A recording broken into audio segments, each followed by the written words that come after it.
窜进一本先婚后爱小说后，因为男主和我同名，我就以为自己是男主，于是我直接对还没爱上我的女主下手了，死缠烂打无所不用其极，终于抱得美人归。至于他那些冷淡厌恶，我都当成了夫妻之间的情趣。直到一天系统找到我，你不是男主，你只是出场很少的炮灰，剧情即将回到原轨，女主注定要爱上男主，你只会被抛弃。如果你继续跟女主在一起，将会家破人亡。我原本不信，可看见我精心为她养了3年没复发的胃病，在她为男主挡酒而复发时，原来那些讨厌是真的。看着落地镜里自己苍白的面庞，我主动喊出了系统，询问10天后我离开这个世界时，肉体可以死在女主面前吗？对于我的这个要求，系统没有拒绝我。我不再说话，洗漱完躺下睡觉了。半夜时，我感受到苏婉宁躺在了我身旁，她从我身后抱住了我的腰线入熟睡。我听见她急切地叹了口气：“君城，你要怎么才信我和他之间没什么呢？”我没有回应她，而是继续装睡。离开前的倒数第3天晚上7点，我在书房写下了2封遗书，一封给顾家人，一封给苏婉妮。看到这2封信，苏婉宁目光冰冷至极地说道：“顾君城，你有什么不高兴的，就直接说出来，省得又跟之前一样，莫名其妙要跟我闹离婚。你不喜欢顾俊城，我已经把他调去了别的部门，你到底还要怎么样？”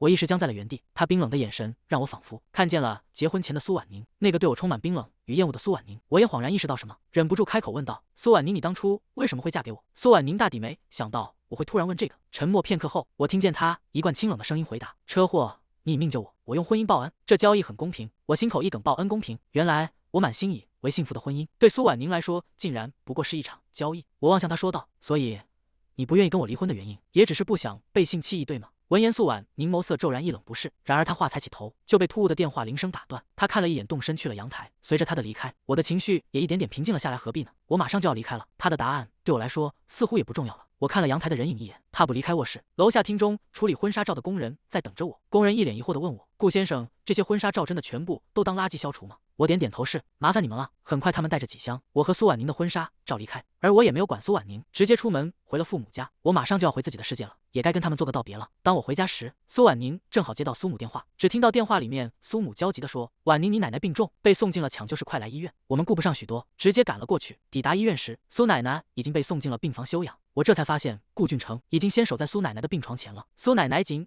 握着顾俊城的手，见到苏婉宁的一瞬间，苏奶奶用尽力气将2人的手交握在一起。婉宁奶奶看得出，只有这个俊城才配得上你。你答应奶奶，你们2个在一起好不好？不然奶奶死不瞑目。苏婉宁眸色一沉，并未言语。苏家其他人却开始纷纷附和：“婉宁，你就答应吧，你当初是为了报恩才结婚，现在也该找你真正的幸福。”我就这么站在病房角落，心冷得如坠冰窟。多可笑我妻子的全家人当着我的面在劝我的妻子和别的男人在一起。随后我隔着人群看见苏婉宁将顾俊城的手紧握住，看着他们其乐融融，打趣顾俊城和苏婉宁的模样。我独自退出了病房回家。苏婉宁是在半夜才回来的，我半睡半醒间，她将我抱得很紧，轻轻说道：“别推开我，君城，我知道你现在很生气，但你听我解释。”她的声音闷闷的静，带了几分荒野。我没有推开她，也没有回头。其实他们都说的对，我们之间从一开始就是错误。从我穿进这个小说里，对苏婉宁一见钟情开始，就是一个巨大的错误。是我错认自己是男主，是我错将她的感恩认作是爱情，而现在这个错误终于要纠正了。可苏婉宁却说不是错误，君城，我跟你的婚姻不是错误。我今天在医院是为了让奶奶安心才那样说的。等奶奶出院，这场闹剧就结束了。你给我一段时间去处理好不好？到时候我们还是跟以前一样，我保证。苏婉宁抱我抱得很紧，像是真的怕要失去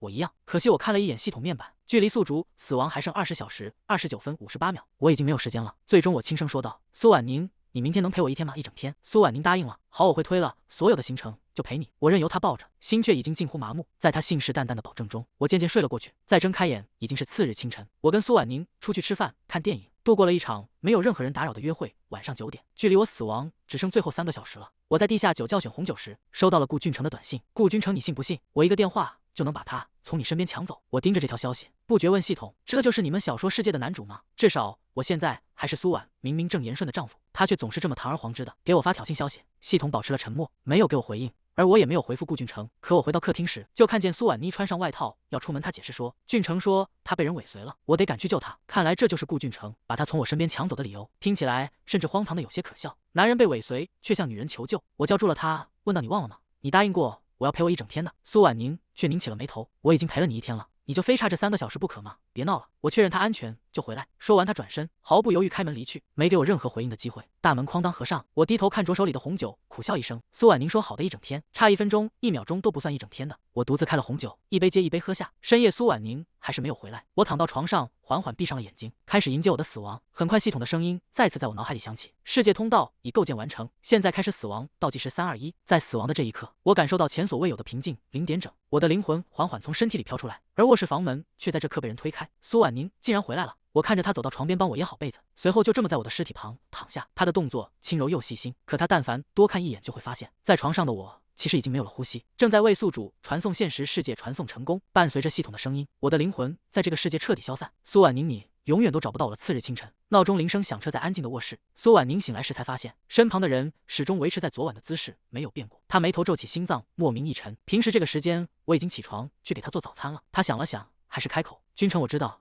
你已经醒了，昨晚是特殊情况，你别跟我闹脾气了。说着，他伸手要来触碰我的身体，可就在这时，手机铃声猝不及防响起，他转而接起了电话。顾俊成的声音从手机里传出来：婉宁姐，我一个在医院，你能不能来陪我？苏婉宁看着身旁的丈夫，皱起了眉头，但是脑海里闪过了顾俊成他姐姐顾婷婷的嘱咐，还是起身穿上外套。她看了眼床上没有动静的人，叹了口气：我去一趟就马上回来，我们再好好谈谈。说完，他没再管床上的人是何反应，转身离开了家。苏婉宁赶到了医院病房，顾俊成此时正倚靠在床上，脸上满是孤独落寞。见到苏婉宁出现在病房门口，他眼神一亮，欣喜地坐正了身子。婉宁姐，你来了。苏婉宁嗯了一声，坐到了病床旁边的椅子上。你之前体检怎么样？晚上9点多，他接到了顾俊成的求救，之后马上报警，随后及时赶到出事的地方。对顾俊成意图不轨的那个老女人，见到他以后气急败坏，逃跑的时候狠狠推了顾俊成一把。顾俊成苦笑一声说：现在已经处理好了，医生说有些轻微的脑震荡，要在医院观察1天，没问题的话明天就出院。他拉住苏婉宁的手问道：婉宁姐，你昨晚怎么回去了？苏婉宁抵触的皱起眉头，抽回了手，有些不悦的说道：我不是叫助理过去帮你吗？顾俊成一愣，低下了头，声音沙哑的说：对不起，是我又麻烦你了，我姐中午就回来了，你能不能陪着我？苏婉宁沉默片刻，还是在他病床旁坐下了。他看了看手机的时间，已经上午8点了，只有几个小时没关系的。可苏婉宁脑海中晃过离开前我那安静至极的睡颜，心里莫名不安起来。就这么等到中午11点，顾婷婷神色焦急的出现在病房门口，她拍了拍苏婉宁的肩，说道：这段时间辛苦你了，我来照顾我弟弟就好。苏婉宁自觉卸下了肩头的担子，正要离开，只是刚走2步，发现他的手机落了，他反身回去拿，刚到门口就听见病房内就传来顾俊成诧异的声音：姐，婉宁姐呢？顾婷婷没好气道：她走了，等下我接你出院，这几天你就别去公司了，在家好好休息，我会跟婉宁说一声的。顾俊成抱怨道：可我想要婉宁姐陪我。苏婉宁眉头微蹙，紧接着顾婷婷的怒斥随之传来：陪什么陪？顾俊成，你别以为我不知道你什么心思。苏婉宁她已经有老公了，你可别上赶着给别人当情人，不然你别怪我不认你这个弟弟。顾俊成有些委屈的说：姐，可你明知道我喜欢婉宁姐这么多年。苏婉宁眉头更紧了几分，一言不发的进去拿上手机，不顾他们姐弟的惊愕，直接当没听见一样转身离开。他要回去跟我解释，如果刚开始他知道顾俊成是因为喜欢他才会来他的公司，那他一开始就不会让他来。现在多说无益，要尽快把俊成送走。思及此，苏婉宁脑海闪过了这些天我对俊成的敌意，不由苦笑一声。看来君成早就看出了他的心思，不然怎么会对他这么抵触？回去的路上恰好碰上了堵车，苏婉宁的车被堵在路中央，进退两难。他看了一眼手表，已经12点了，拿起手边的手机给我打电话。然而电话响了许久，都没有人接。苏婉宁抿了抿唇，回想起我昨天异常反常的行为，眼里闪过些许慌乱。君臣不接电话，肯定是生气了。回到家，苏婉宁却发现卧室的门还是紧闭的，心里不由生出了几分不对劲。她快步走过去，按下了门把手。卧室内一片漆黑，窗帘依旧维持着她离开时的样子。借着门外传来的阳光，苏婉宁能看到床上我的模糊身形。她站在门口，试探性的喊了一声君城，床上的人影没有回应她。苏婉宁皱了皱眉，兀自道歉说：我知道你气我，但你听我解释，我对顾俊成绝对没有任何感情，我真的是看在他姐姐的面子上才那么照顾他的。我刚刚才在医院知道了他喜欢我这件事，你是不是早就看出来了？你之前的做法是对的，都是我没有看清楚他的目的。我跟你保证，我会把顾俊成调离公司。你之前不是说想去一趟马尔代夫？等我忙完这一阵，我跟你一起去。等旅游回来，我们就去医院检查身体，各项指标完成了，我们就开始备孕，给妈妈和奶奶一个交代，这样他们也不会对你不满意。苏婉宁道歉的话又说了许多，可是我仍旧没有反应。君成，你可以跟我生气，但别不理我。话都说到这个份上，可是我仍旧没有开口。苏婉宁住了口，心里忽然涌上了一股怪异的感觉。她刚要上前，可一通电话不合时宜的响起，助理焦急的声音从手机传出：苏总不好了，我们跟兴业集团的合同出岔子。苏婉宁表情瞬间严肃起来，最后看了一眼床上的我，然后轻叹一声说：我等会让王妈给你准备点吃的，等你心情好点再起来吃。我先去公司了，今天会早点回来。说完，他便大步离开了。来到公司办公室，苏婉宁马不停蹄地查看出岔子的文件，可不知为何她心里总是传来阵阵心慌，总感觉有什么不好的事情要发生。苏婉宁盯着手里的资料，视线却频频落到手机上，奇怪君成怎么还没给我发消息？是还在生气不理我吗？终于她放下手头的资料，给家里的保姆打电话。王妈，君臣起床了吗？现在已经将近下午，君臣可从来没有这么晚起床。王妈疑惑的声音传来。没有，先生是不是生病了？我喊他也没有反应。苏婉宁愣住了，想起上午自己跟君臣说话也是这样，他蹙起眉头，心里闪过一丝不对劲。王妈，你再去卧室里看一眼。王妈快速答道：好的，小姐。这时助理敲门进来，恭敬地说：苏总，会议即将开始。苏婉宁不得已只能挂了电话，拿上资料，起身跟助理走进会议厅。会议厅里，苏婉宁沉声说道：我从来不知道公司现在的管理松懈成这个样子。从今天起，会议进行到一半时，一个刺耳的手机铃声突然打破了严肃的氛围。苏婉宁顾不得训斥属下，赶紧拿起手机。这次会议他特意没有关静音，就是担心我出事。当看见王妈的电话，他眉心一跳，迅速点开了通话。王妈惊慌失措的声音立刻传来：小姐，先生他好像没有呼吸了。苏婉宁身体一僵，眼中闪过一丝不可置信，她怒吼道：王妈，你在胡说什么？怎么可能？苏婉宁连那个词都说不下去，明明君臣昨天还在她的身边，睡得好好的，怎么会失去呼吸？然而王妈吓得声音都颤抖起来：小姐，我说的都是真的，先生的身体都僵硬了。苏婉宁脸色一白，猛地从会议室的主座上站起来，焦急地朝外跑去。车内，苏婉宁紧握着方向盘，紧紧地盯着眼前的路，嘴里喃喃着王妈说的绝不可能是真的，我不信等下我到了家，一定要好好敲打王妈。一路上几乎每个路口都要等红灯，弄得苏婉宁用力捶了一下方向盘。等她开着车抵达别墅时，却看见自己的家被救护车和警车围了起来。苏婉宁脸色一变，踩着高跟鞋冲破警戒线来到了卧室。房间内床边围满了警察和医生。苏婉宁冲到床边，对一旁惶恐不安的王妈大声斥责：谁让你报警的？君臣活得好好的。一旁的医生安慰道：这位女士，我对您丈夫的事很抱歉，请节哀顺变。可苏婉宁已经听不进去了，看他们要把我的尸体装进裹尸袋，她双目赤红的扑过去，怒吼道：别动他，君臣还没有死，你们在干什么？君臣就连睡觉姿势跟昨晚别无二致，还保持着我昨晚帮他掖的被子的姿势。可等他触碰到尸体的那一刻，才发现我的身上浑身冰凉，身上也出现了紫红色的尸斑。在被医生掀开的眼睛里，苏婉宁看到了已经扩散的瞳孔，仿佛有什么从他脑海炸开，他的声音瞬间就颤抖不已：君臣，你别跟我开玩笑了。君臣，你在吓我对不对？因为我昨晚离开了，所以你在惩罚我是吗？我真的错了，你不要吓我，你快睁开眼睛啊！苏婉宁指尖颤抖的将手指抵在我的笔下，果真如同王妈讲的那样，一丝呼吸也无。苏婉宁眼中的泪水彻底落下，心脏也传来如同针扎般的疼痛，一点蔓延全身。她颤着手抓住了我被子下的手，呜咽的哭出了声：君臣，我回来陪你了，我求你睁开眼睛看看我。旁观了全程的警察上前询问：你请问这位女士晚上凌晨12点女人在哪？苏婉宁声音一顿，沙哑说道：我就跟她睡在一起。警察看她的目光顿了顿，眼中闪过一丝同情，告诉她你丈夫的死亡时间正好是凌晨12点。苏婉宁脑中一片空白，嘴唇不受控的颤抖起来。也就是说，她昨晚回到家里睡在我身边时，我已经死了，可她却没有发现。警察继续说道：经医生检测，您的丈夫死后尸体有部分呈现云雾状的红色斑痕，这是心肌梗塞以后血管充血导致的，符合猝死的表现。请问您是否需要尸检？苏婉宁愣愣地看着警察，她不明白一个好好的人怎么会突然死亡。忽然她脑海里闪过前天晚上我说的那句我要死了，就像是我提前预料到了自己的死亡一样。苏婉宁心里咯噔一下，紧接着一股疼痛从心口传来。一旁的医生看她脸色不对，连忙帮她顺气：这位女士，我知道你现在很激动，但是还请你冷静下来。好一会，苏婉宁才缓过来，对警察说：尸检的事我考虑考虑。她是很想知道我的死因，可尸检会让尸体不再完整，我那么怕疼，她不舍得我受到一丁点伤害。顾家人听到噩耗以后，以最快的速度赶到了医院。当看见我浑身惨白、悄无声息的尸体时，顾母瞬间瘫软到地上，顾父也面容痛苦地弯下了腰。我的姐姐顾南枝瞬间红了眼眶，她脸色惨白，猛地给了苏婉宁一眼光。她盯着苏婉宁冷冷地说道：苏婉宁，你当初说对她好，就是这么对她的。顾母也泪流满面的从地上爬起来，泣不成声的伸手去捶打苏婉妮。她边捶边哽咽着说：你说好要照顾我儿子的，怎么就是这么照顾的？苏婉宁满眼热泪，沉默地站在原地任打人骂。过了许久，顾母和顾南枝也骂累了，都停了下来。顾母抹着泪站在一旁一言不发，苏婉宁这才声音低哑地说道：我们要不要进行尸检？顾南枝咬牙道要。她看向一旁沉默的父母，急切道：爸妈，你们难道不想知道君臣的死因是什么吗？半晌，顾父才吐出一个好。尸检的结果是在第3天出来的。医院内，苏婉宁沉默地看着手里的报告，听着医生的陈述。顾君臣先生的死因是急性心肌梗死，导致心源性的猝死，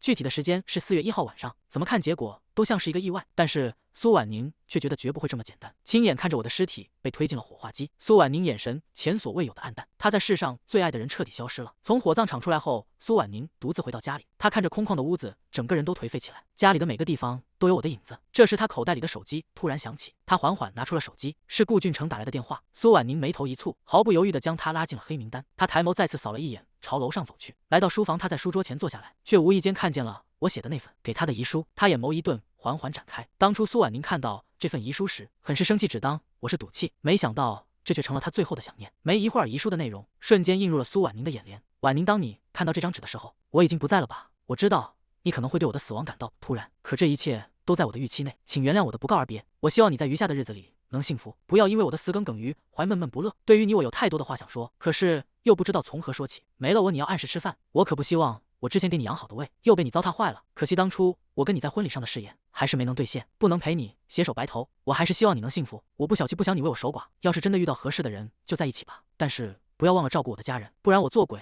也不会放过你。苏婉宁眼泪潸然落下，沾湿了遗嘱，她喘着气，心里是说不出的痛。君城没了你，我跟谁携手白头？第二天，苏婉宁打起了精神，带上所有证件前往派出所，为我消了火，办理死亡证明。当看到那一张薄薄的盖章白纸时，苏婉宁的眼泪再次决堤。君城，我们当初婚礼上说好要携手白头，为什么要先一步离开？许久，苏婉宁才收拾好了情绪回了家。可当她到家时，却看见别墅门口站了一个不速之客。顾俊成一脸担忧的走进去，拉苏婉宁的手：“婉宁姐，你别难过，没了君成哥，还有我陪着你。”苏婉宁却厌恶的躲开了顾俊成的手，狠狠推了他一把，冷冷的说道：“滚，别再出现在我眼前。”顾俊成一脸惊愕的抬头，却看见别墅的大门砰的一声关上。苏婉宁毫不留情的将他拒之门外。1月23日，这是我回到现实世界的第3天。现实世界的时间没有任何变化，之前在小说世界经历的种种，就像是做梦一样。回来的第1天，我在家里躺了1天。第2天，我找到好兄弟简称，向他借了那本小说，花了1天的时间才看完。我才知道那本小说的名字叫《清冷女霸总的掌心宠》。我也终于知道了小说的结局。故事的最后，苏婉宁和顾俊成生了一对龙凤胎，幸福的生活在了一起。我想在小说世界中，苏婉宁也会像剧情写的一样，忘记我跟顾俊成在一起。深夜时分，我放下手里的小说，眼中闪过一抹释然，这样也好，就像爱上了纸片人一样，爱来爱去都是一场空，没有留下一抹痕迹。第3天，我开始求职找工作，之后我又投身进了职场。毕竟我现在可没有小说里那样好的家庭条件，以及有钱的女霸总老婆，所有的一切都要靠自己的双手奋斗。时间转眼就过了1个月，午休时间，我跟同事一起去公司食堂吃饭，却得知了一个消息。同事们纷纷在议论：“你们听说了吗？我们公司被人收购了。”真的假的？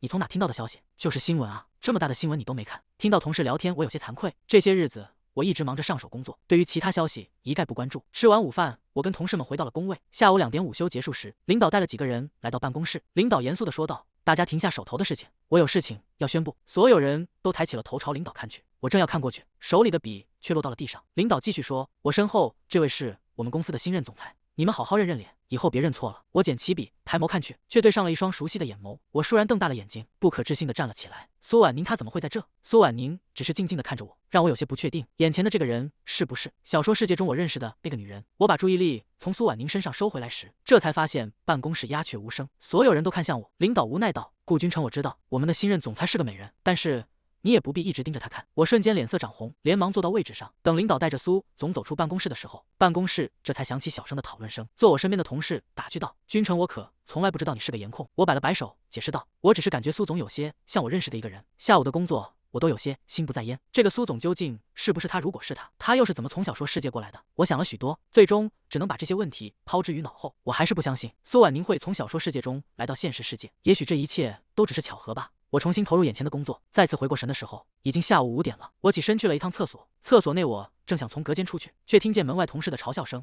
你们看见当时顾君成的表情没？真是太花痴了，跟没见过美女一样，一直盯着苏总不放。我也想说呢，真以为他这样能引起苏总的注意力，真是好笑。是啊，癞蛤蟆想吃天鹅肉做梦呢。我听说顾君成跟他那个女领导的关系也不清不楚的呢，嗨，就他那晋升速度，要是没有潜规则才怪呢。我有些生气，砰的一声推开隔间门，外面的3人都震惊的看着我。我看着3人冷冷的说道：“恶意给我造谣，你们也不怕我跟领导告状？你们是知道领导最讨厌这种歪风邪气的吧？而且我晋升快是因为我工作努力，能给公司带来实打实的利益，哪里像你们一样上个班摸鱼耍滑？你们不会真以为领导不知道吧？”几人脸色涨红，愤然的看着我，眼神像是要把我吃了一般。其中一个藏不住脾气的男人将其生气的冲我大喊：“是又怎么样？我们可不像你一样妄想攀上新来的女霸总。你真以为苏总看得上你这种男人？真是搞笑。苏总他可是有未婚夫的人，比你这只野鸭子帅气成千上万倍。”我懒得跟他们解释，推开厕所门走了出去。回到工位，我继续专注的工作，直到临近下班，才终于完成了任务。我起身伸了个懒腰，这时领导走到了我工位上，敲了敲我的桌子，一脸严肃的说道：“君成，苏总喊你过去。”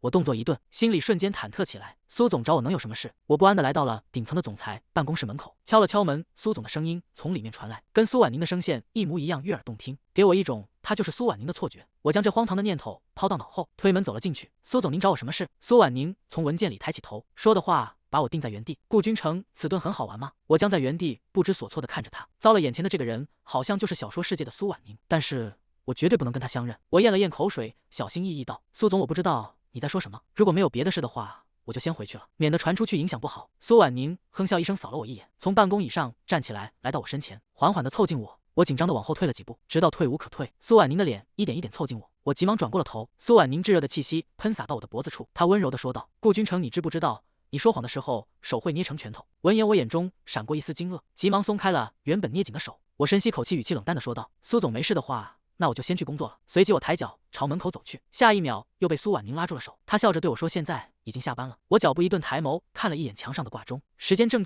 指到了6:30。我拉开她的手，正惊到我要加班。一出总裁办公室，我的脸就垮了下来。我今天本来想下班好好犒劳自己的，我已经连续加班1个月了，谁知道又要加班。等我加完班回到家时，已经是晚上9点了。我洗完澡之后就躺到了床上，闭上眼睛却怎么也睡不着，心里一直在想着事情。苏婉宁到底是怎么从小说里追出来的？如果她能出来，那我小说里的父母是不是也能出来？种种问题在我脑海里盘旋，却像无头苍蝇，怎么也找不着方向。突然，我猛地从床上坐起来，说道：“肯定是系统。”我越想越肯定，只有系统有那个能力把苏婉宁弄来现实世界。毕竟我自己也是系统弄出来的。可是苏婉宁不是小说女主吗？要是女主跑了，小说怎么可能继续的下去呢？我打开了床头的灯，下床将书桌抽屉拉开，拿出了那一本小说，翻到了结局。结局还是苏婉宁跟顾俊成幸福的生活到了一起。结局勿忘我。仗着一个人住，大喊道：“系统你在吗？”房间内非常安静，没有一丝动静。我眼中闪过一丝失望，重新躺到了床上。系统离开了，我又能找谁知道答案？这时手机叮咚一声，微信传来了消息。我一打开微信，就看见好友申请列表，躺着一个熟悉的名字，苏婉宁用她本人的名字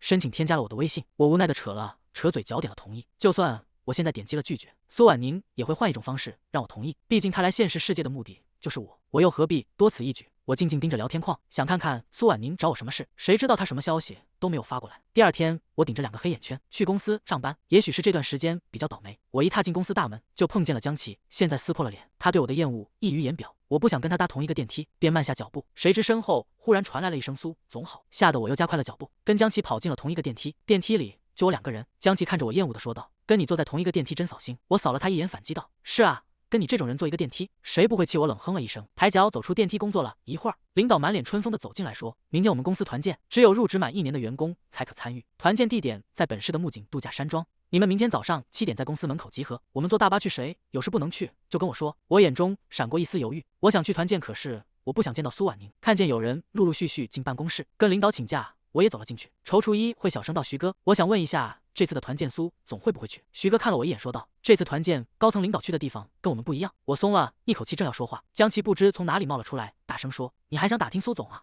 也不看看你配不配，想做豪门赘婿啊？你可真是会做白日梦。”顿时办公室的人都看了过来，我脸色一黑，直接说道：“你怎么好意思说我？你看看你哪有个上班的样子？”一有领导就凑上去，前几天还端着咖啡摔到了副经理身上，还让副经理的老公闹到了公司。我看有这个心思的是你才对吧？江琪被我对的半天说不出来话，后面恼羞成怒的骂道：“你这个狗东西！”说着他朝我扑过来，我猛地退后一步，江琪摔到了地上，半天起不来。我冷瞥他一眼，回到了工位。第二天的巴士上，我果然没有看见苏婉宁的身影，我彻底松了一口气。2个小时后，巴士终于抵达了海滩旅游区。我知道自己坐巴士会晕车，只不过没想到这次的会晕车这么严重。山庄的工作人员把我们领到酒店安顿，我将自己的行李放到房间后，来到酒店大厅找服务员要了一杯水，却在前台看到了一个熟悉的身影。我顿了顿，皱起了眉头，这不是苏婉宁吗？徐哥不是说高层去另一个地方团建了吗？怎么会出现在这里？我端着水杯快步转身走人，却跟身后正要经过的服务员撞到一起，摔到了地上。我站起身正要查看摔疼的手腕，一只白皙柔软的手却先一步抓起我的手查看。他温柔地说道：“摔到哪了？”我看着苏婉宁长睫轻垂，温柔又细致地为我检查伤处，不由有些尴尬，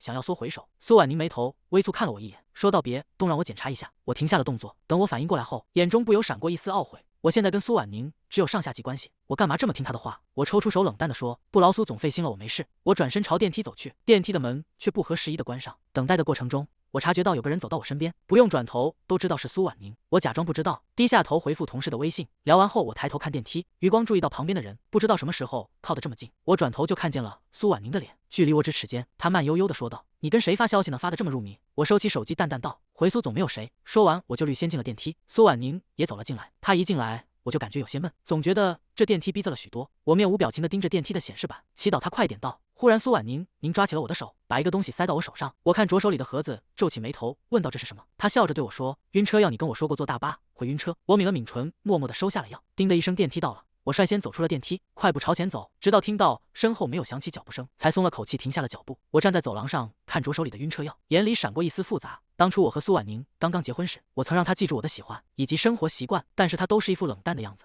所以我也就不再强求。只是没想到他竟然记得这么清楚。我深吸口气，收起药，正要朝房间走，身旁的安全通道却传出了男人的低喘的声音。不行，祝总现在是在外面呢。我眉头一挑，如果我没听错的话，这不是江琪的声音吗？这下可有乐子了。我悄无声息地走进扮演着的安全通道门，拿出手机按下录音键，一道娇媚女声从门内传来。没事，这一层都被我们公司包场了，现在他们都急着去沙滩上玩没人的。我眼中闪过一丝惊讶，这声音不就是被江琪泼咖啡到身上的祝福总裁吗？那个年过40的老女人，感情还真被我说中了。他们两个有一腿。江琪的声音愈发沙哑低沉，我眼中闪过一丝嫌恶。半晌，江琪的粗喘声终于停了下来。祝总，你不是说你不跟我在一块团建吗？怎么现在又在一块了？祝晴不悦地说道。谁知道那个苏婉宁抽什么风，突然说要增强员工的凝聚力，要我们跟你们一起团建。这时江琪的声音又传了出来。祝总，那个顾君成不知道是不是知道了我们的事，上次还骂我，您可要给我做主。我动作一顿，有些无语。他倒是会恶人先告状。祝总安慰道，你放心吧，我找个机会给他开了，现在先出去跟他们会合。听见里面越来越近的脚步声，我吓一跳，踮着脚走到了走廊拐角，躲了过去，直到走廊里的声音越来越小，直至消失，我这才松了一口气，收好手机，回到了自己房间。这时我才发现，刚刚下去要的水没有拿上来。我站起来正要重新拿水，房间门就被敲响了。服务生恭敬地问道：“你好，顾先生。”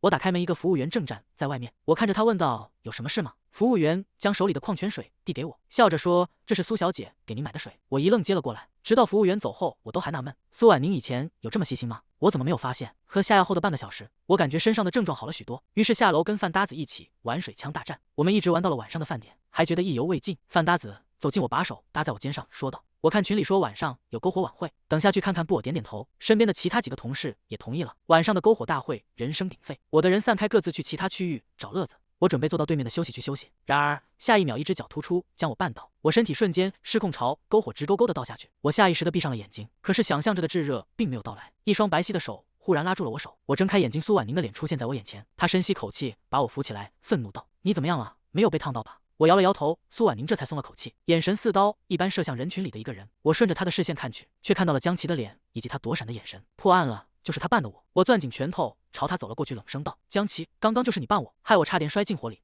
你知不知道刚刚有多危险？”江琪色厉内荏的说道：“这么多人，你喊我干什么？自己走不稳摔了，还赖到我身上来了。”他越说越有底气，嚣张道：“你说是我扮的，你有证据吗？”“没有证据，少在这诬陷人。”我被他这颠倒黑白的本事给气到了，四处扫了一眼，却发现周围没有监控，就连身边陌生人和不熟的同事也是看好戏的姿态。我不信这么多人就没有一个人看见，可没人出来给我作证。我孤立无援地站在原地。江琪得意地勾了勾唇，祝晴冷眼看着我斥责道：“顾君成，我以前怎么没发现你这个员工这么能给别人倒黑水？是不是自己的工作也要推给别人啊？”他不屑地看着我，继续说：“我告诉你，我们公司容不下你这种品行不端的员工，我看你还是别干了，直接卷铺盖走人。”突然，一个熟悉的身影挡在我面前，苏婉宁冰冷地说道：“我亲眼看见你伸出脚绊他，你还抵赖什么？要我看品行不端的是你才是，我看就按照祝晴说的开除了吧。”江琪铁青了脸，气焰瞬间弱了下去。苏总，可能是我搞错了，但这都是误会啊，我怎么可能是那种人？也许是我走路的时候没看见他，不小心将他绊倒了，但您也不能说我是故意的呀，我在公司也有好几年了，您可不能寒了老员工的心呀。祝晴也在一旁为他说话。是啊，苏总，我们这次团建就是增加员工凝聚力的，您可要小心决策才行。苏婉宁盯着祝晴，冷声说：“你这是在威胁我。”祝晴却笑着说：“我哪敢威胁你啊？”我冷冷地看着两人举起手机，从苏婉宁身后站了出来，一脸平静地说道：“你都破坏公司的规定，潜规则难下属，还有什么不敢的？”说着，我将刚刚在走廊上的录音直接放了出来，在场所有员工哗然，盯着祝晴和江琪议论纷纷。没想到祝总这年纪都能当江琪的妈了，他还下得去手？我看那江琪才是恶心。祝总都有家庭了，还缠着一个有夫之妇，太恶心了。这种人凭什么留在公司？应该赶出去才是。江琪脸色惨白，不知所措地站在原地。苏婉宁盯着祝晴冷声呵斥：“祝晴，你破坏公司规则，以权谋私，还有什么好狡辩的？”先前还在安全通道对江琪有求必应的祝晴，却突然凶神恶煞地看着他，大声骂道：“都是你这个畜生！要不是你勾引我，我怎么可能会干出这种事？”江琪不可置信地看着他说道：“祝晴，你怎么能这么无情？”祝晴却不管他，一脸讨好地看着苏婉宁说道：“苏总，我那不是潜规则，都是这个江琪勾引我。女人也有失足的时候吗？您看我也在公司工作了这么多年了，您就原谅了我这一次吧。”我也看向苏婉宁，眼中闪过一丝忐忑。苏婉宁对祝晴不耐开口说道：“祝晴，我不想再说第二次。团建结束以后，我不想再看见你出现在公司。”祝晴愤怒地指着苏婉宁骂道：“姓苏的，你真以为没了我，这公司你真经营得下去？真是异想天开！行，我走，到时候你跪着求我，我也不会回来。”愣愣地看着祝晴带着江琪走远，苏婉宁侧头看着我说道：“回神了，走吧。”我跟上他试探问道：“你不会是为了我把他赶出公司的吧？”苏婉宁瞥了我一眼：“你说呢？”我缓缓停下脚步，犹豫道：“应该不是吧？你怎么可能会为我做这种事呢？明明在小说世界还对我那么冷淡，怎么可能会？”我的胡思乱想被打断，看着苏婉宁和我相扣的掌心一愣，急忙说道：“你这是干什么？苏婉宁却用力一拉，把我拽到了他面前，看着我说：“君臣，是我的错，是我对你的冷淡，才让你这么没信心。我就是因为不想驻情处处针对你，才把他开除了。”我把他推开，慌忙说道：“你干什么这么多人呢？”下一秒，我动作一滞，被苏婉宁伸手抱住。我听见他说：“我也因为想见到你，才来到了你的世界。”我有些不知所措，沉默许久，我推开他，平静地说道：“你还是回去吧，我的朋友和家人都在现实世界，相比你来说，可以说是什么都有。可你呢？你从小到大，所有熟悉的人事物都在小说世界，难道这些你都不管了吗？”苏婉宁没话说，却直勾勾地盯着我，眼里是说不出的深沉。我转过身，佯装轻松地说：“回去吧，你过来看我一眼，就当是弥补了临死前跟我的道别。你的家人和朋友都在等你。”忽然，他紧紧地抱住我不肯松手，有些哽咽地说：“我不，你所认为的一切都是你以为，我不要你的自以为是。我以前是因为顾俊成和家人，忽略过你的感受，对于这些我很抱歉，但我不得不说，我讨厌你的不告而别。我们可以沟通来解决问题。”你却选择用那种惨烈的方式告诉我错了，我无言以对，最后只能说：“你讨厌我那干嘛抱着我？”苏婉宁将头埋在我胸前，深深吸了一口气，说道：“因为我爱你。”我冷嗤一声，现在知道肉麻了，当初早干嘛去了？我眼中满是复杂，也说不清是个什么滋味，有喜悦也有怨怼。我扯开了他抱着我的手，说道：“行了，我要回去了。”苏婉宁又抓住了我的手，想跟我十指相扣，我把手捏成拳头，不让他伸进来，平静地说：“我可不想跟你在公司闹绯闻。”苏婉宁脸色冷淡下来，拖着我的手腕不让我走。难道你看上了谁？我稀奇地看了他一眼，这是吃醋了吗？但是我也不想惯着他，把手腕从他手里抽出来，朝前走去。最终苏婉宁还是追了上来，但是看着我的眼神充满了怨气，像个怨妇一样。我有些受不了的停了下脚步，无奈的说道：“你这样让公司的人怎么看我？”苏婉宁盯着我，一言不发。我轻叹了一声，说道：“行了，把你眼神收收，你自己想想，我要是跟苏总你闹出绯闻，别人还怎么看我呢？”苏婉宁眼中闪过一丝无奈，说道：“那我们悄悄的。”我轻哼了一声：“悄悄什么悄悄？我们现在可什么关系都没有。”苏婉宁委屈的开口：“顾君成手也牵了，抱也抱，你说我们没关系？”我轻轻颔首：“是啊，你都没追我，我凭什么跟你有关系？”苏婉宁一顿，随即高兴地说：“原来你是想我追你。”我没说话，算是默认了。我愿意给苏婉宁一次机会，没办法任谁看到前女友放弃自己的事业和家人，追到自己的家乡都会动摇。苏婉宁唇角微翘，毫不犹豫开口：“好，之前是你追我，这下换我来追你。”我点了点头，说道：“行，现在也不早了，我先回房间了。我俩闭点闲前后进酒店，你晚点进去。”苏婉宁没说话，但是我却从他眼神里看到了嫌弃和欲盖弥彰几个字。我不搭理苏婉宁，直接对他说道：“那就这样说好了，你在这等10分钟。”他焦急开口：“等一下。”我转过头看向他，脸上却猝不及防被亲了一口。苏婉宁满意了，大方说道：“你走吧。”我悄然扯了扯唇角，跟他分别回到了酒店。第二天一早，海边的微风把我吹醒，我一睁开眼就看窗外的海景。这时叮一声，手机来了微信消息：“是苏婉宁，你睡醒了吗？我给你带了早餐，要是醒了，我这就让服务员给你送过去。”我回了一句醒了，然后就去了厕所洗漱。刚从厕所出来，就听见房门响了。我拿到早餐，给苏婉宁打了个招呼。早餐吃到一半，房门又响了起来。打开门一看，是饭搭子陆羽威君成。“你吃饭了吗？要不要一起去吃饭？”我摇了摇头，说道：“你们去吧，我已经在吃了。”陆羽威眼中闪过一丝诧异，说到：“旅游区的早餐8点才开始供应，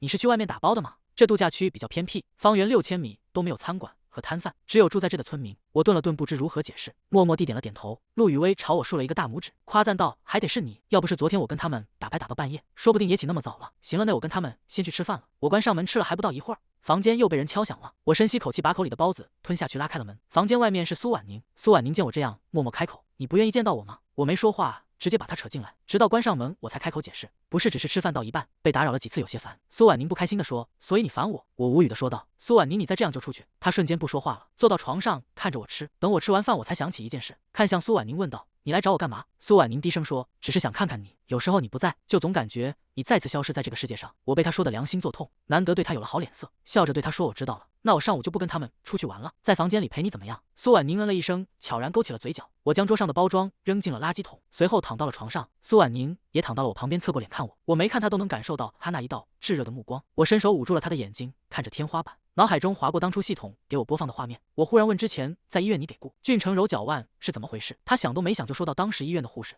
误以为我是他女朋友，直接扔下一个冰袋让我给他多揉揉，就直接走了。我也没有带助理出来，所以才会帮他揉腿的。其实我当初帮他揉腿的时候想到的，却是当初你救我出火海的时候。”说着，苏婉宁将我的手拿下来亲了一口，随后他接着说：“当初你背着我的时候也伤到了脚，所以当时我就想，原来崴了脚这么痛，可你却一声不吭的背着我走了几公里。”我恍然，原来当时苏婉宁替顾俊成揉腿，脑海里却在联系我，看来真的是我误会他了。苏婉宁看着我反问道：“你是怎么知道的？”我沉默片刻，问他：“你知道系统吗？”苏婉宁疑惑的看了我一眼，说：“系统？你是在说这个吗？”苏婉宁伸出手拿出了一个发着光的小球，我震惊的坐起来，看着他惊讶出声：“系统怎么会是这样？你怎么认出来的？”苏婉宁也跟着坐起来，晃了晃小球，说道：“当时系统他出现在我面前，然后自称是系统，所以我就知道了。”我试探问道：“所以你当时就是靠他来到我的世界的。苏婉宁点了点头，我伸出手搓了搓发光球体，但是他没有丝毫反应。我看向苏婉宁，不解地问他这是怎么了。苏婉宁一脸坦然说道：我把他砸晕了。我一脸钦佩地看向他说：我都找不到他的尸体，你居然就能把他砸晕了，不愧是女主。苏婉宁将系统收回去，认真地盯着我问道：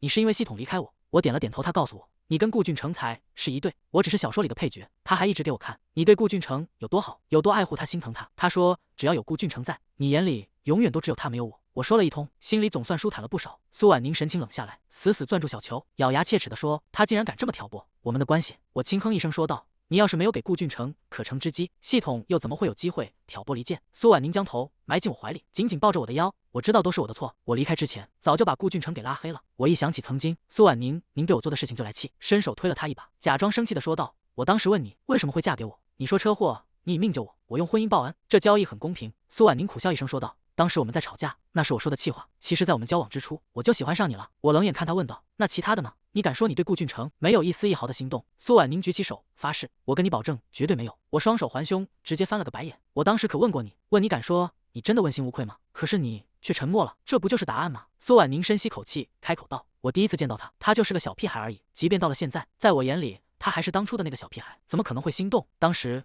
我沉默是因为我之前已经跟你解释过很多次，照顾他只是因为婷婷的原因，但是你都不信，所以我也不想说什么，是我对不起你。我斜眼看他，冷冷开口：那还有你让他坐我副驾驶的那件事呢？我看见你跟顾俊成说你放心，我不会让他知道的。苏婉宁奇怪地看着我说道：我怎么可能会这么跟他说？住在我们家的那段时间，他每天都是坐在后座，我的副驾驶从来都是留给你。我狐疑道：难道是系统给我一个假的画面？你敢当面跟系统对峙吗？苏婉宁却直接说：等系统醒了，我当着你的面问他。我继续盘问：你有次是被顾俊成搀扶着送到了家，他还说你帮他挡酒，醉了以后还扒着他不放，这是怎么回事？苏婉宁低眉顺眼道：当时顾俊成说他对酒过敏，我觉得我不能让他在我眼皮底下出事，所以就帮他挡了。我记得我是叮嘱助理送我回来的，不是他。我重新躺到了床上，叹了口气说道：算了，我哪里比得上他？你还为了他逼我去公司道歉。苏婉宁眼中闪过一丝愧疚，拉了拉我的手说道：这件事确实是我先入为主，但是我当时最担心的不是他，而是你。我担心你被心里的负面情绪蒙蔽了双眼，这才想着让你敢做敢当，当众道歉。我翻了个身，背对着他不理他。苏婉宁见我半天不吱声，凑近问：你又在胡思乱想什么？我转过身，定定地看着他问道：其实你也没有很爱我吧？苏婉宁眉头一蹙，严肃说道：你怎么能这么说？我自嘲一笑，开口道：公司那些不利顾俊成的流言，你现在知道是冤枉我了，就算是我做的又怎么样呢？你对我的感情就会因此减少是吗？苏婉宁眼中闪过一丝无奈，轻叹了口气说：你怎么会这么想？当初即便是我误会是你做的，也只是在替你收拾烂摊子，心里对你的感情从来没有减少过一分。我轻哼了一声，正想说话，又听苏婉宁说：否则我又怎么会追来你的世界找你？我觉得也是，心里的乌云再次散去，随即开口说道：那好吧，但是我很不开心。苏婉宁捏了捏我的脸，无奈开口：你又再不开心什么？我哼了一声：我要你永远偏袒我，无论对错都站在我这边。总之你因为别人给我委屈，就是你的不对。我认真地盯着苏婉宁的眼睛说：你跟那个顾俊成的边界感很弱，要是你再跟别的男人闹这一出，我们就完蛋了。苏婉宁沉默下来，我看着他这个样子，心里忽然涌现出一股悲凉。难道他还放不下顾俊成？下一秒，苏婉宁忽然紧紧抱住我，沙哑着说道：你放心，既然失去你了一次，我绝不容许自己失去你第二次。苏婉宁语气认真，又说道：犯过一次的错误，我绝不会犯第二次。我心里的所有阴谋全部消失，满意的勾了勾唇，看来我那次死蹲的效果还不错。